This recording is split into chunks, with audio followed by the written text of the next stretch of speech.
Well, well, well. Look who's back in these parts of the desert. You want another Prince of Persia video? Well, I can say no to you. And I will be honest, I probably have played this the least out of the modern trilogy. Warrior Within I've completed a few times. The same can be said about the Two Thrones. But Sands of Time, for me, it was kind of a new experience. And I experienced both really high highs and kind of very frustrating lows. In fact, I would sort of compare Sands of Time to the first game, where it's an amazing tech demo or proof of concept, but there are some misses here too. Let's just get into it, and you will hopefully understand where I'm coming from. Let's find some cracks. Man, this game and cracks, I tell you. Look!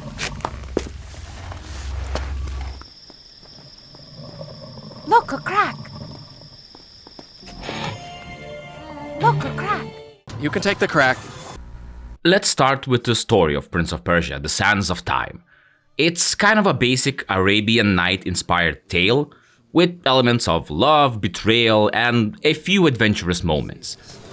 Sit down, and I will tell you a tale like none that you have ever heard. Know first that I am the son of Shahram, a mighty king of Persia. On our way to Azad with a small company of men, we passed through India, where the promise of honor and glory tempted my father into a grievous error.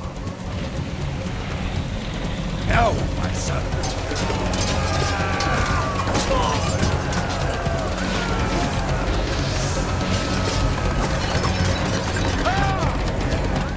But really, the narrative is more of a backdrop for the parkour and combat mechanics than a deep, intricate story, especially in the middle point, where there's not a lot of plot outside of some banter between the prince and Farah. The prince breaks into the palace, steals the dagger of time, and unwittingly releases the sands of time, which turns nearly everyone into sand monsters. I know there's a bit more flavor text with Sultan and all that, but those parts don't really have any impact to the overall game or what you do outside of the very beginning and the very end. From the sands being released, most of the game revolves around you trying to reach the hourglass to fix this mess, only to face setbacks, encounter some trippy moments, and ultimately use the dagger of time to turn back time, kill the treacherous vizier, and undo the entire adventure. It's not a bad story in any sense of the word, but it's really just enough to give the characters something to do, with more focus on moment-to-moment gameplay than on deep narrative layers. But compared to Prince of Persia 3D, this is leaps and bounds better. Now, I'll say this about the romance. It's kind of fast. I mean, come on. You've spent, what, 5 hours together, and suddenly Farah falls in love with the prince? From here next time. Don't leave me. My love. Please don't leave me. What did you call me? It doesn't matter. But, that said, to be fair, the prince's naivety and youthful charm makes it believable. He's a young, cocky adventurer, caught up in something far bigger than himself. And Farah feels like the other side of the prince's coin. What about Farah as a character? She's cool, sure. But I wouldn't say she gets much character development. Her role mostly consists of chatting with the prince about what's going on or where to head next. That said, there's a nice detail where she calls out to you if you do something dangerous, adding a touch of personality and this "aw" factor. Are you alright? Yes. Careful! Does she have a more defined character than the Empress of Time? Absolutely. I mean, the Empress from Warrior Within is, well, let's just say she's defined in other ways, if you catch my drift, It would have been cool if Farah had been given a bigger role in the story, rather than just sort of tagging along and being the reason for Prince's mishaps. But honestly, that's just a nitpick. Everything involving her works well enough for what the game is trying to do. Also, I don't understand this last transition to combat. Like, I just hit him a few times and transition back into a cutscene? Wish me to communicate to the princess before I kill her. Words of love, perhaps.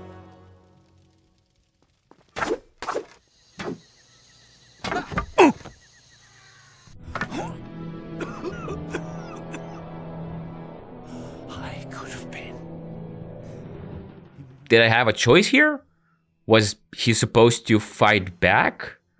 Why not have a cutscene from start to finish? Overall, the story is way better than Prince of Persia 3D. That shit was crazy. But there's not a lot here to truly write home about. It's good. I said I owe you thanks. You presume too much. Such a fantastic story. Do you think me a child, that I would believe such nonsense? You're right. So here's a crazy opinion that might just rock your world. I like the prince in Sands of Time, but I wouldn't want to see another adventure with the same character. Oh, sure, Warrior Within turned the prince into this edgy, brooding, anti-hero emo mix, whatever the fuck you want to call it. And yeah, that's a wild shift. But even here, in Sands of Time, the prince sometimes feels a bit much in a different direction. Were there others like me who yet clung to life, hiding in fear among the ruins? It did not seem so. He's like a kid who's simping hard for a woman he met like 5 minutes ago. Oh, have you been waiting here all this time? I didn't realize you meant these baths. I went to the other baths, clear across the other side of the city. I had a lovely wash and a rub with fragrant oils. Too bad you weren't there. Stop talking to yourself! Like, oh my god, she has boobies and talk to me. Well, we will now marry. And look, I get it. Farah is great, smart, capable, with a touch of sass. But if I'm falling in love with anyone I met 5 minutes ago, it's gonna be the Empress of Time. I'll admit my two big biases right here. Does the prince's whole vibe fit the story and narrative? Absolutely. He's a naive, young, overconfident noble. And that plays perfectly into the idea that he's swept into this huge mystical disaster. And even more when that disaster is of his own making. Is he a charming guy? Well, no homo, but yeah, I would date him.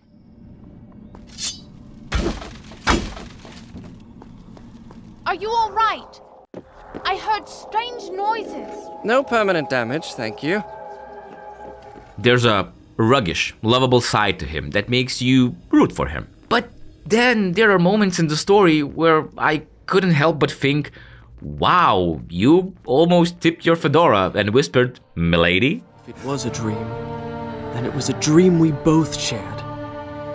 I know it was. That kind of awkward, eager puppy dog devotion just makes me roll my eyes a bit. And sometimes the prince just goes, I'll meet you at the baths. She orders me around as if I were a servant. It's my own fault. With women, you need to show them you're in charge right from the start, or they'll walk all over you. I've been too indulgent. Probably because I felt sorry for her. Well, it stops now. From now on, she'll have to toe the line. That is, assuming I can find her. okay, dude, you know the world is kind of like literally ending? Do you care about misogyny so much? Don't get me wrong.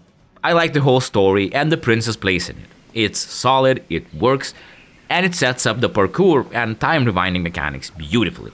But at the same time, I'm glad that Prince had to grow. Even if that growth led him down the edgelord phase in Warrior Within, he needed that push to stop being the love-struck noble kid and become something darker. Maybe not better, but at least more complex. You'll also believe me when I tell you that, as we made our way through the moonlit ruins, I began to feel strangely drawn to the girl at my side. My reason told me to distrust her, for she had good cause to hate me. Yet she had proven herself a loyal companion. And I confess... What are you trying to do? Kill me? Man, there's one thing that no matter what Prince of Persia game I play, it always hits the mark. The music absolutely slaps every single time.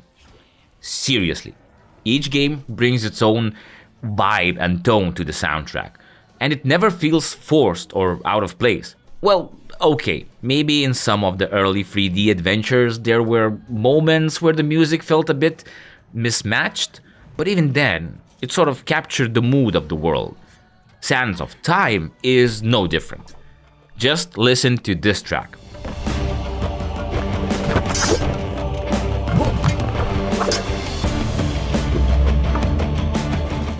And this one.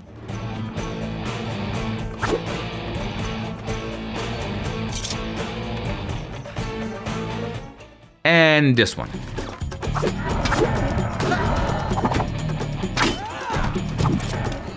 It's got this perfect blend of rich Arabic-inspired melodies and modern rock beats that somehow comes together into a soundtrack that's as agile and rhythmic as the prince's wall running. And while I'll stick to my opinion that Warrior Within has the best soundtrack, yeah, look, I'm biased because it had freaking Godsmacks in it. But if you told me Sands of Time is your favorite soundtrack, I would totally get it. It really does strike a better middle ground. I'll admit that. Now, here's where things get weird. Despite all this brilliance, there's a glaring issue with the game's sound design that just kinda blows my mind. First of all, what do you mean the game has no subtitles? Are you serious? This was a game released in 2003, and it somehow didn't include an option for subtitles. Okay, maybe back then subtitles weren't quite the default as it is now, right? And sure, some of you might think, subtitles are nice, but you can live without them, right? Right? Well, surprise, bitch, you can't. You really, really can't. Because, listen to this. You did it! Hurry, before it closes! And this. You do have the strength of loose tongue. Do you hear what the hell is being said? Oh no, the audio mixing in this game is all over the damn place. There are moments where the characters would launch into these dramatic monologues, or the prince would make some quippy remark, and I would be just left there like, what did you say, dude? I really didn't catch a word of that. And I didn't even touch the audio settings. Later on, I swear, I lowered all the sliders to see if it would help. And I still couldn't hear half of the dialogue, even in cutscenes. It's so weird. It makes me wonder, is it just a weird modern hardware issue, with an old game, or was it always this quiet and muffled back in the day? Do not be afraid. This belongs to you. The dagger of time. But it is locked away within my father's treasure vault. How? Now, the other sound effects, they're mostly fine.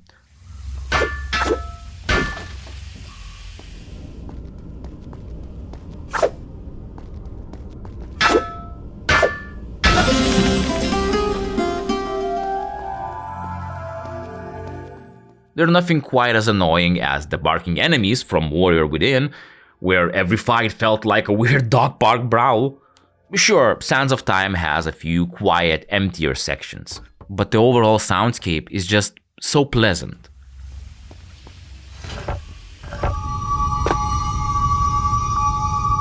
Oh, wait, This guy is the best voice actor though, okay? You see that platform?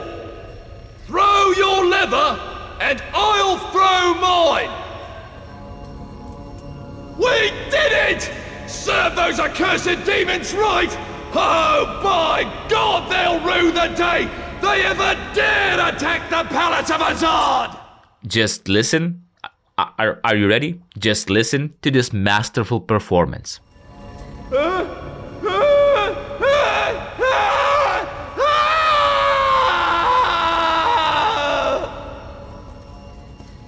So yeah, apart from weird audio mixing, it nails pretty much every mark in the sound design department.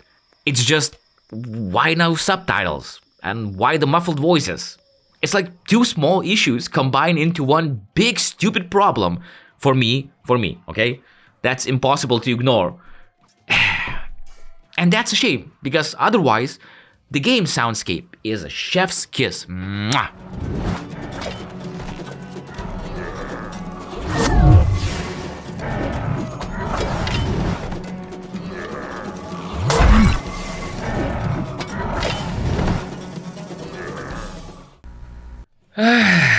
Alright, this is going to be the most frustrating part of the game for me.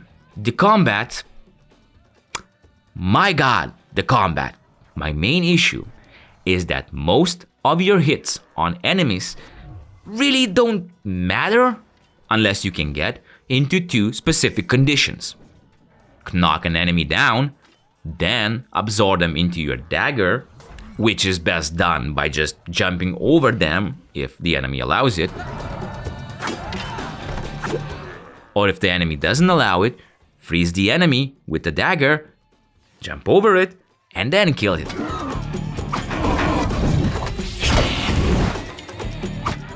That's it. Every enemy needs to be disposed of in the same way. So sooner or later, every other attack that doesn't land the enemy in these conditions is basically pointless. Sure, I can attack enemies and open myself for others to attack. I can try to maneuver and probably get into like a worse situation, or I can just jump over them and then absorb them with a dagger. Am I making sense? It becomes sort of optimized, right? Like meta. The enemies are kind of annoying and there's a lot of them, so you sort of want to finish them as fast as possible. In Warrior Within, you can chip away at enemies, retreat, reposition, hit some other enemies a bit, rethink your approach, and it all feels, I don't know, tactical. Since you move the goalpost of the fight just a bit, right? Like these enemies have lower health. That's it. But here, you're weirdly restricted, and to make it worse, the enemies can teleport. And usually, it's right behind you or right near you, so there's no real strategic repositioning, no chance to create space or play smart. Sure, I can jump over and change my position to maybe restrict myself to only two enemies, you know? But the other ones will just teleport behind me and gang up on me again. So like, what? Again, eventually you start optimizing the hell out of it. Okay, so these guys are jumpable, so I'll just jump and finish them in 1-2 move. And you do it with every single jumpable enemy. Oh, these guys aren't jumpable, so I'll wait for the dagger and then use the free skill combo. Rinse and repeat for every single combat encounter. It's not like you're weighting different strategies or risk-reward mechanics.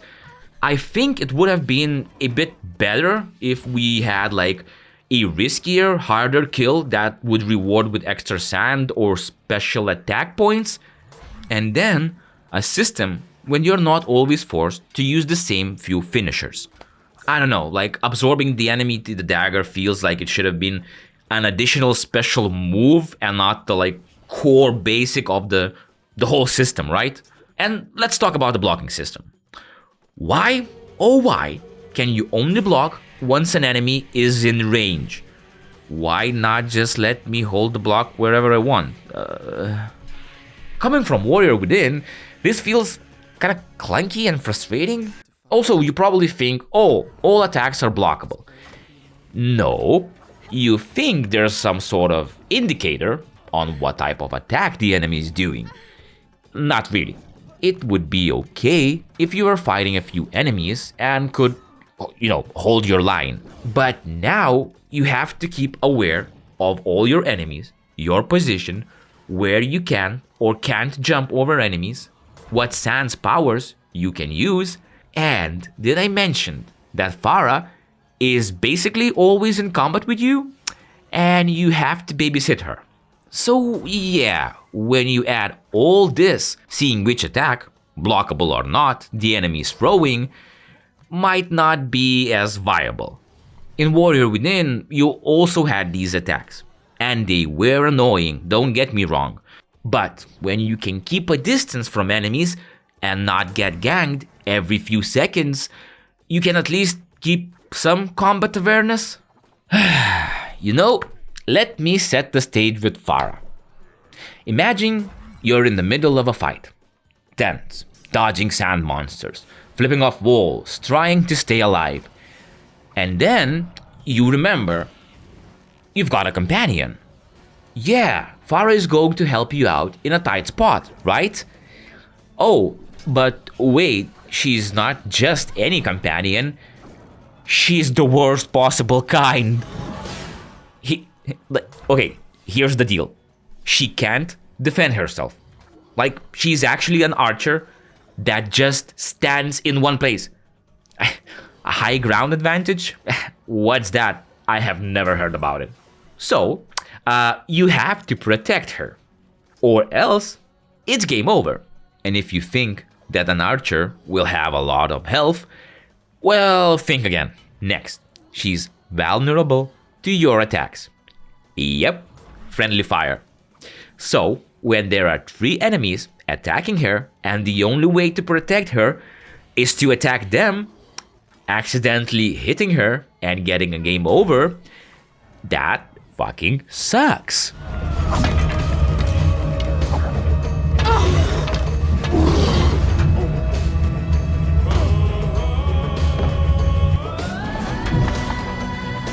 That didn't happen.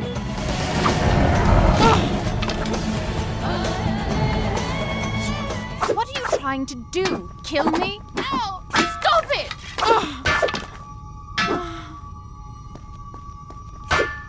Excuse me. But you want to know the weirdest fucking thing? She can even hit you back during combat.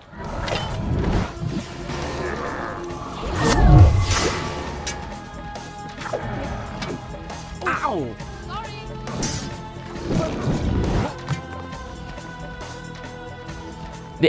Because balance? Why? Why? You made a companion so pointless that she is actually detrimental to your combat abilities. Like ultimately, she barely contributes to the fight. And there are a few places in the game where she actually does what I said. She just stands somewhere and fights, like providing supporting fire. And I'm like, yeah, it's great.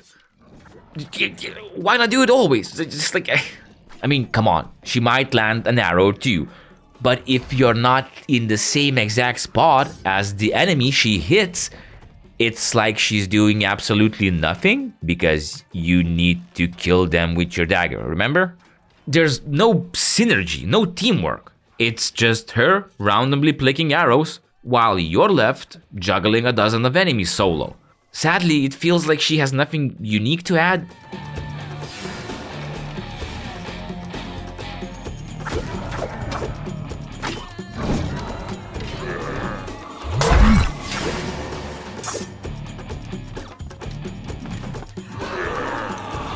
Wouldn't it make more sense to just give her a better role? Like again, leave her on some high ground where she's out of reach of enemies, sniping from afar. Or hey, maybe give her some synergy mechanics. Imagine if you pull off a certain move and she automatically shoots the weakest enemy or the enemy you're attacking. Or if you could call for her help at key moments. She could even have different arrow types coming from Prince of Persia 3D. One maybe that pins enemies down, another that deals splash damage, or even poison-tipped ones. Make her feel like an actual combat companion instead of liability you're forced to drag along.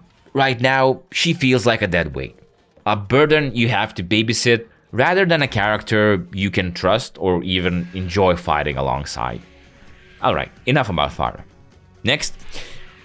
Okay, don't get me started about the birds, okay? They're not just annoying. They're pointless to fight? Oh, okay. Defend and then hit once? Cool. And you know what could have fixed this? Let Farah handle them. It would have been a perfect way to show that she's actually useful in combat, and also give her a specific role. Oh, she's covering me from the air threats while I handle the ground threats. I mean, now the combat with the birds feels like stop, wait a bit, then attack, wait a bit, attack, that's it, move on, goodbye. You can also add bugs to annoying enemies roster. These guys are just there. They're not challenging, they're not interesting, they don't even change up the combat feel. They just sort of waste your time. How could they be improved? I think you can make them one-hit kills. Imagine a swarm of them flooding the screen, forcing you to mow them down in a frenzy. That would actually feel fun and different from the usual slow methodical combat. Or even better, make them endless, sort of like a puzzle, so you have to escape through the sea of them, focusing on platforming and positioning rather than just trying to win the fight in like 7 sword swings. I think that would break up the monotony and give the combat some much needed variety. Oh, how about the bats? Yeah, the wild fantasy of fighting a bunch of bats. Okay, how do you fight them? Well, you wait till they come to you and then hit them. Okay, am I missing something? If there would be like hundreds of them and they would chase you through platforming parts, you hitting them from time to time just to keep your distance and just keep running, that might be fun. But now, I don't know, I just didn't vibe with these like annoying enemies. Now let's talk about that elevator. Oh boy, this was the part where I nearly lost my mind. First, take every issue with Farah being completely useless companion and multiply it by 10 because of a tight claustrophobic space. Sure, you can theoretically run around and drink from the fountain to heal, but oops, Farah's dead again. Cool. But now let's add in a bunch of unjumpable enemies who love to either body block you or rush directly at Farah, forcing you to either try to protect her or risk accidentally hitting her yourself. In fact, it feels like it's actively trying to sabotage you by shifting at the worst possible time, cutting off your vision or fixating on a wall while enemies swarm you from behind. So yeah, the elevator is a shit show. Unless you do the Mega Freeze. This bad boy turns you into a one-hit killing machine. Honestly, without her constantly dragging you down, this section would be way more manageable. But with all the, let's say, half-baked mechanics stacking up, the elevator becomes one of the most frustrating part of the entire game. So, that camera. Man, when I'm fighting off like 5 enemies who are all ganging up on me, I really appreciate having the camera that focuses on the curtains and walls. I'm sorry, but I'm here to fight, not to admire medieval drapery, even if it's really beautiful. Seriously, the camera feels like it's working against me half of the time. I don't need you to dramatically shift every few seconds. I need you to just show me where I'm getting attacked from. And here's a weird observation. It almost feels like the enemies have a trigger to attack precisely when you're stuck in the middle of a finisher animations. Some previously idle enemy would suddenly lunge at me, like they have been waiting for the exact moment I was locked in this animation, Maybe it's just bad luck. Or maybe it's a hidden enemy AI quirk?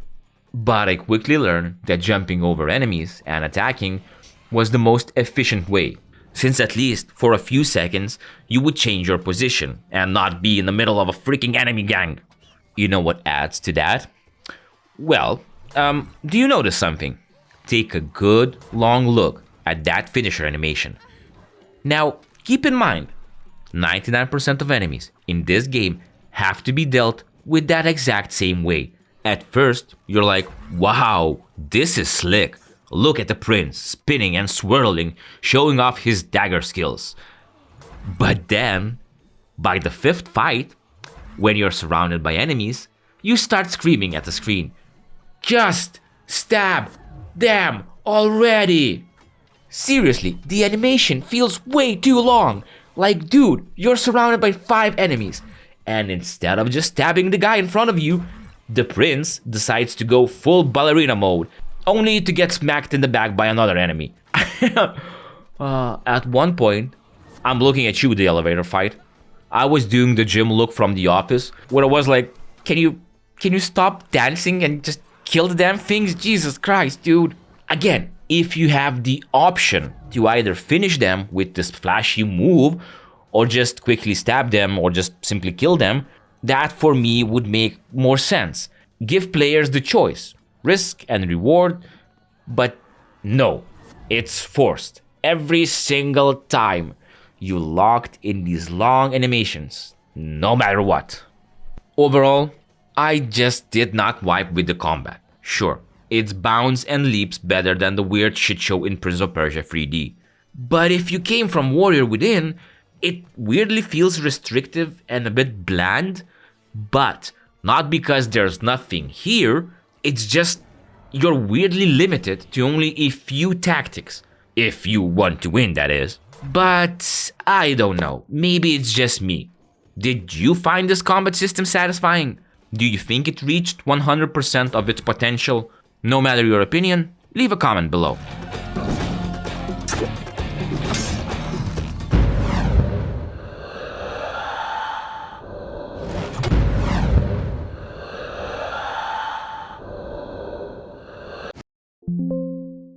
Look at that ass, boy. Hey, yo, you know what? Forget all about my complaints. God damn.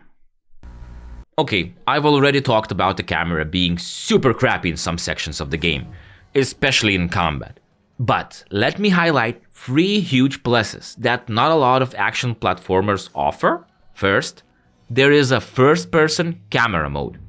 Yeah, meaning you can actually look down to see what's beneath, or where you need to jump. It's super useful, and honestly, it just looks kinda dope when you're hanging above an endless pit.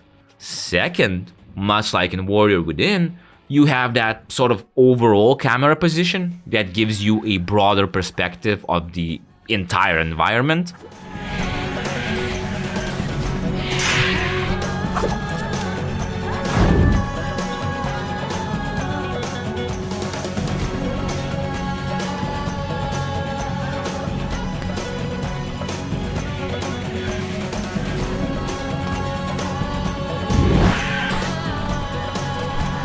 And third, unlike in that game, you can actually adjust your zoom levels. That's kind of game changer, honestly. But there's one issue with this. See, if you use it, you don't get any audio feedback. I know that makes sense. In real life, you're like far away. But I feel like if I could get some kind of audio feedback in this mode, I'd be able to play like this and actually, like pick up more information about what I'm doing. Though I'm not entirely sure about that. It would be a cool challenge though. Imagine completing the whole game on this cinematic camera mode. What do you think? Would you like to see a video like that? Let me know in the comments. Overall, the camera has a lot to juggle here, and for most parts, it handles things well. But man, sometimes it just goes completely haywire.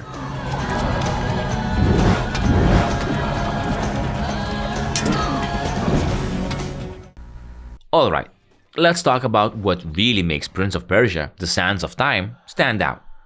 the time powers. This game introduced something pretty revolutionary back in 2003 that still feels fresh today: the ability to manipulate time in the middle of your action. And honestly, it's one of those mechanics that just makes the whole experience way more fun and forgiving. First off, the rewind ability. It's the real MVP, you know that. You mess up a jump, fall to your death, get hit in the worst possible moments, no sweat, just rewind a few seconds and you're back to where you made the mistake. It's like the game's way of saying, hey, shh, it's okay, try again.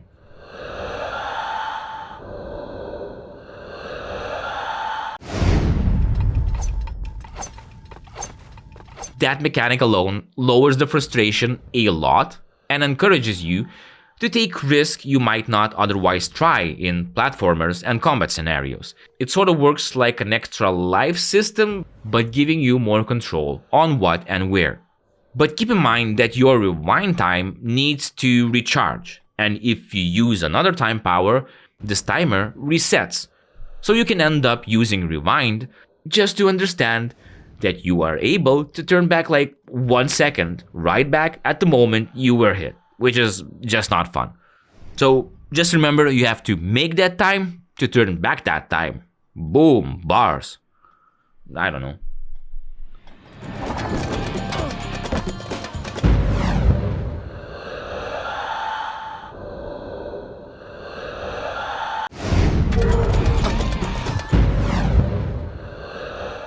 Now, the dagger doesn't just rewind time. There's also slow-mo, which makes the prince super fast compared to his enemies. With it, the battlefield feels manageable instead of overwhelming. Then you get freeze, the second most used attack, which locks an enemy in place so you can pick it off carefully or just stop it from attacking you. And then we have mega freeze, which basically stops the entire fight for a few precious seconds, letting you clear crowds or reposition without panic.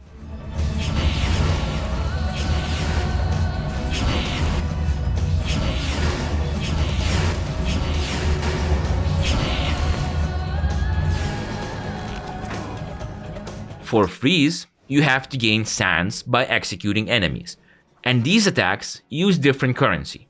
And in Mega Freeze's case, you have to have equal amount of sand and these time power tanks. What I really appreciate about these powers is how they force you to think strategically.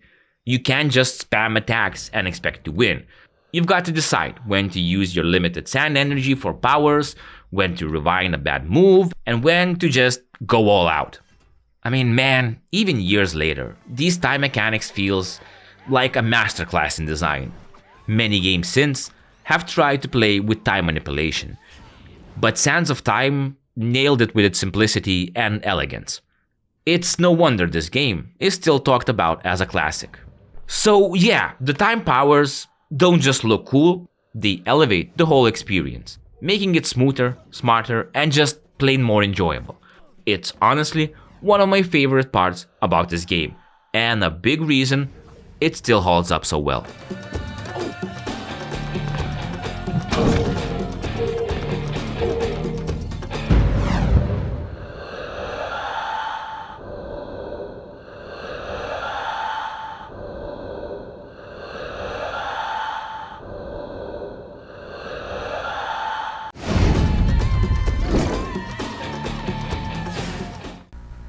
I'll give the game this much credit. The maps and environments are pretty neat. Like, no, they're not jaw-droppingly immersive by today's standards, but they totally fit the game's tone and style. Most of the environments strike a balance between crumbling, abandoned infrastructure and the sort of clean, idealized Middle Eastern architecture. It's like a world caught between the decay and elegance, and I think it works. Also, maybe I'm going crazy here, but has anyone noticed that the entire game seems to have this sort of soft dream filter? Or maybe I'm just getting old and I need to check my eyes. That also might be the case. I mean, they were probably going for this dream-like, like adventure, so it's just something I noticed.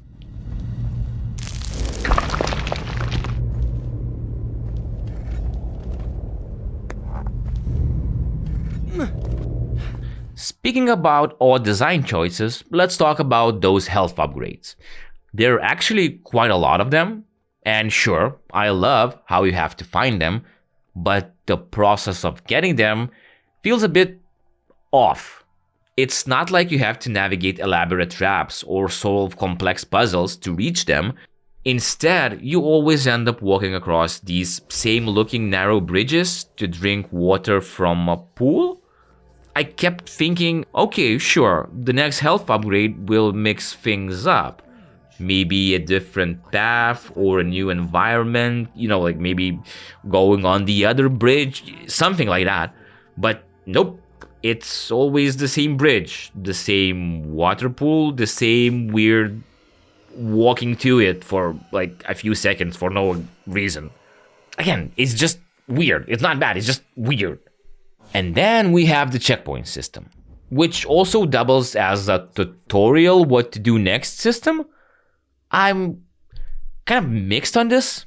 On one hand, having the prince wake up in the same, is it Monday already? Pose every time you use a checkpoint is kind of funny at first, but it kind of gets a bit old fast. There's basically no variations, no dramatic leap back into action, just the same I'm up animation. If you not show the prince waking up and just cut to gameplay, would it be jarring? I don't know. Now, I'll admit, these tutorials were pretty helpful when introducing new mechanics, especially for a game that was breaking new ground.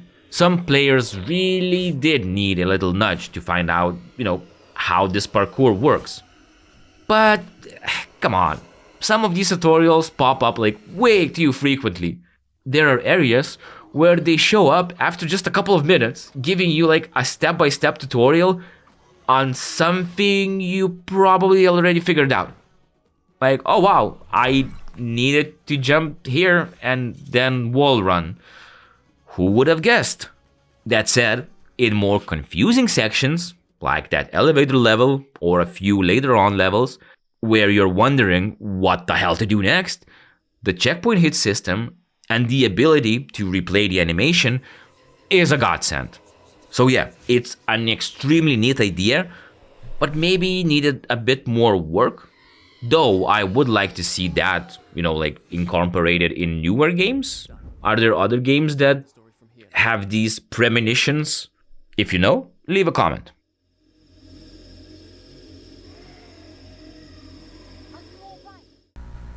What about the platforming?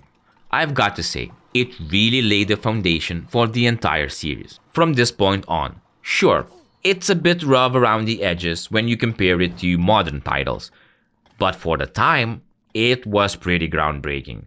It feels as realistic as running along vertical walls and leaping between crumbling ledges can feel.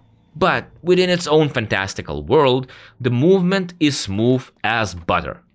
And it's just plain fun to navigate these environments. The controls are tight, and the way the game mixes acrobatic with wall running creates this almost, dreamlike parkour system that later on was nearly perfected by the Assassin's Creed. Or no, I would say probably Mirror's Edge. Shit, I need to play Mirror's Edge again. And from the perspective of the early 2000s, this must have blown a lot of players' mind. Suddenly, you're not just controlling some stiff block of a character like a freaking tank, you're guiding a fluid, agile prince who flips and slides across walls with style. The falling ledges that forces you to change direction at the last second, really cool touch. But let's be honest, after a while you start to recognize the patterns. You know exactly which ledge is going to crumble. So you just preemptively move toward the correct path without waiting for that dramatic, oh no, it's falling animation. It can sort of deflate the tension, but it's still a neat mechanic that adds a bit of urgency to the platforming. Now, here's where I'm a bit mixed, and this might just be my personal take. But after a certain point, the platforming starts to feel, well, a little stale. Especially if you played Warrior Within or The Forgotten Sands. You start to realize how basic the platforming really is. It's not bad by any means, It's solid, and it absolutely sets the template for the future games. But in retrospective, none of these sections truly stand out in my memory. With Warrior Within, I feel like they redefined the platforming, giving you a wider arsenal of moves and making the parkour sections feel more weighty and satisfying. And the Forgotten Sands, that game just nailed the parkour. The environmental puzzles, the fluidity of movement, the clever use of water powers. It really pushed the serious mechanics forward. Meanwhile, Sands of Time feels almost like a proof of concept, showing what the series was capable of, but not quite delivering the full package. That said, these are just nitpicks. Sands of Time and the original Prince of Persia 1 feel like they share the same DNA. They both set the stage for everything that would come later. It's one hell of a foundation, and while it might feel simplistic now, it probably blew someone's mind back then.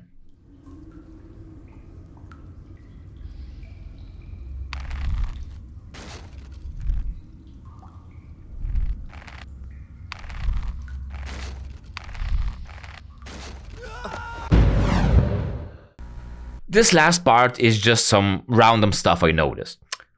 So, can you tell me if my game is broken? No? Should it be like this?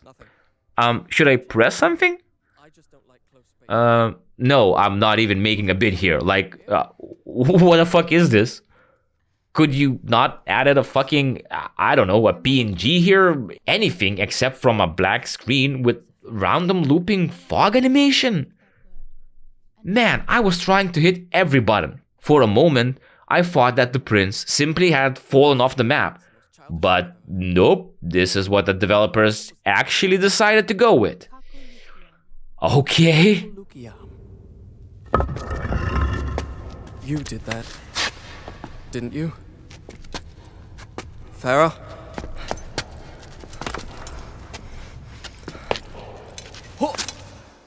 Also, this is cool. There are a few different voice lines in the game.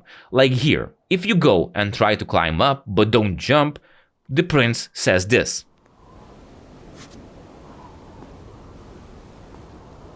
Come on. It's too far. I can't jump it.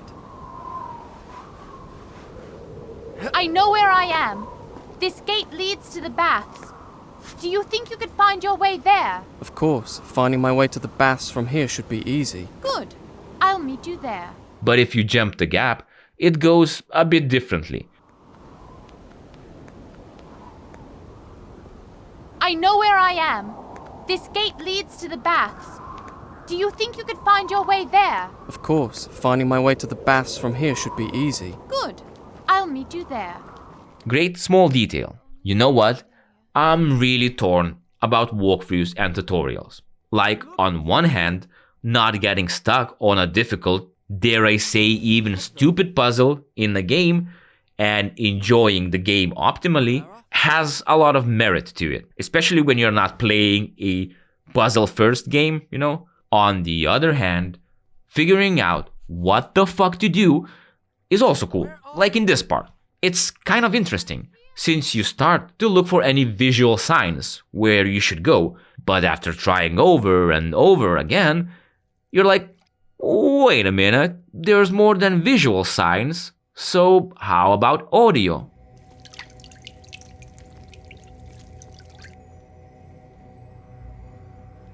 Where are you? I'm here.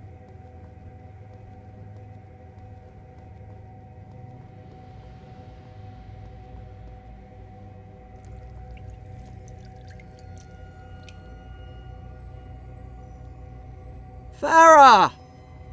And voila! It's all about the sound of running water. I don't know, I just felt proud when I found this out. I'm stupid. Again, I don't really understand whether this place should be real, a dream, a hallucination, or whatever. It's a cool sequence, but it also feels a bit out of place? I don't know.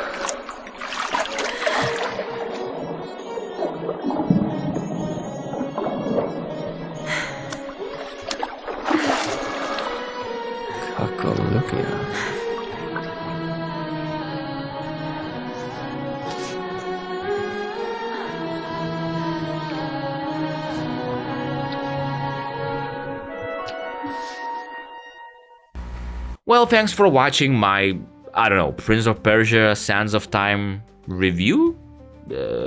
Retrospective? Something, I don't know. I hope you liked it and found it informative. Again, for me, it was a new experience since I have only played a bit of this game before. And it was one hell of an experience. I do think that it's one really solid foundation. But the later games have pushed it and developed it further. It's very fun, very upbeat, very colorful, and amazingly sounding adventure that doesn't overstay its welcome. If we're talking about rankings, Sands of Time falls a bit short of Warrior Within, both in platforming complexity and combat options. But this is only my personal opinion and stuff, man, okay? I would like to hear from you now. Which game did you find the most fun to play and the most refined in its systems? Don't be shy and leave that comment, you bitch. Next time, we're playing Forgotten Sands, a completely new experience for me, and the way it's going already, it's going to be an interesting video, since I have so much to say even now, but I hope I see you in that video. Thank you for watching again, and have a nice night.